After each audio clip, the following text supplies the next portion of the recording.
Assalamualaikum warahmatullahi wabarakatuh. Kelas 10 Teknik Listrik yang saya banggakan. Hari ini di pertemuan kedua untuk mata pelajaran pekerjaan dasar elektromekanik. Sebelum kita mulai pelajaran ini, silakan kamu terlebih dahulu berdoa. Baik, bahasan kita kali ini adalah tentang sejarah K3. Sebelumnya kamu sudah mengetahui pengertian K3, fungsi K3 atau tujuan K3 ya. Sekarang sejarahnya. Nah, ini ada pendahuluan sedikit. Nah, ini gambar poster ya. Nah, isinya tentang penyelamatan pekerja ini. Nanti masih berhubungan dengan K3 ya. Nah, ini sudah lama ya, sudah jadul juga. Jadi K3 itu sebenarnya sudah cukup panjang sejarahnya, kayak gitu. Pertama kita lihat di zaman revolusi industri ya, perkembangan keselamatan itu maksudnya sebelum revolusi industri. Perkembangan keselamatan kesehatan kerja itu tidak dapat dilepaskan dari perkembangan industri sebagai tempat kerja. Perkembangan industri ini memunculkan risiko-risiko pekerjaan baru yang tidak terdapat pada tempat kerja tradisional. Nah, sebelum era revolusi industri pada awal abad ke-18, awal abad 18 ya, berarti 1700-an, ada seorang ahli bernama Bernardino Ramazzani dari Italia menulis dalam bukunya yang terkenal, yaitu Discourse on the Disease of Workers. Nah, ini sampai sekarang walaupun klasik masih sering dijadikan referensi ya. Jadi Ramazzani melihat bahwa dokter pada masa itu sering mengaitkan hubungan antara pekerjaan dan penyakit gitu. Nah, dia melihat bahwa ada dua faktor besar yang menyebabkan penyakit akibat kerja, yaitu bahaya yang ada dalam bahan-bahan yang digunakan ketika bekerja, dan satu lagi adalah gerakan-gerakan janggal yang dilakukan oleh para pekerja ketika bekerja, berkaitan dengan istilahnya faktor ergonomis ya, seperti itu. Kemudian era revolusi industri atau traditional industrialization itu pertengahan abad 18 sampai pertengahan abad 19 ya. Terjadi hal-hal yang turut mempengaruhi perkembangan K3.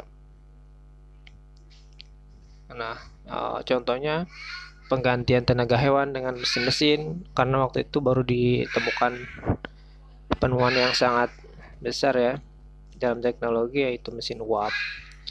Nah, selain hewan digantikan dengan mesin, kemudian juga mesin-mesin menggantikan tenaga manusia. Kemudian metode-metode baru dalam pengolahan bahan baku dalam industri kimia, metalurgi, dan lain-lain. Terus pengorganisasian pekerjaan dalam cakupan yang besar ya. Jadi berkembangnya industri gitu, karena ditopang oleh mesin-mesin baru tersebut. Nah, perkembangan teknologi ini menyebabkan mulai muncul penyakit-penyakit yang berhubungan dengan pemajanan karbon dari bahan-bahan sisa pembakaran. Nah, sejak era revolusi industri itu sampai dengan pertengahan abad 20,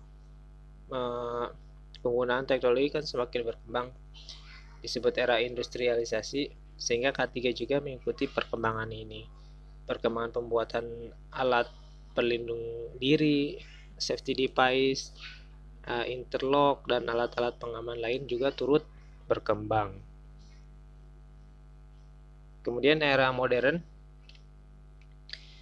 Era manajemen modern dimulai sejak tahun 1950-an hingga sekarang.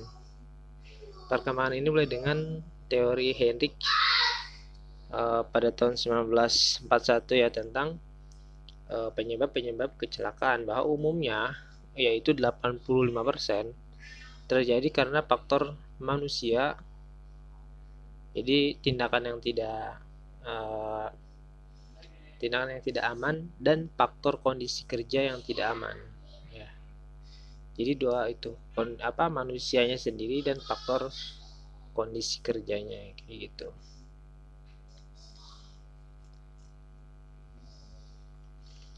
Kemudian pada akhir abad 20 berkembang suatu konsep keterpaduan sistem manajemen K3 yang berorientasi pada koordinasi dan efisiensi penggunaan sumber daya. Keterpaduan semua unit kerja seperti safety, health, dan masalah lingkungan dalam suatu sistem manajemen.